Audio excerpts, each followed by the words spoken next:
জয় ভাইয়ের ভিডিও দেখবা আর হাসবা না, তা কি হয় নাকি? তো আমি আজকে আবার একটা ফানিম্যান জয় ভাইয়ের ভিডিও নিয়ে চলে আসলাম। তো ভিডিওটা ফুল দেখো, ইনশাল্লাহ তোমাদের যতই মোড অফ থাক, যার যতই মোড অফ থাক, সবার মোড ভালো হয়ে যাবে।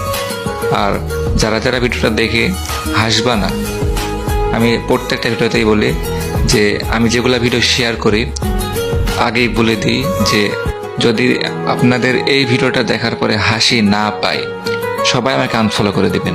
আর একটুও যদি হাসি পায়, সবাই ভাই মন থেকে ফলো করে দিবেন আমার পেজটা। সকালবেলা শুনি আমার ছোট ভাই আমাকে ডাকতেছে, ভাইয়া এই ভাইয়া। আমি বললাম কি হলো, এত সকাল সকাল ডাকতেছিস কেন? সে বলল, ভাইয়া 200 টাকা দে না। আমি বললাম এই 7 সকালের টাকা দিয়ে কি করবি? সে বলল দে না ভাইয়া, দরকার আছে। আমি বললাম আগে বল কি দরকার, তারপর দিব। সে বলল বলতে পারবো না, টাকাটা খুব দরকার, আমার লাইফের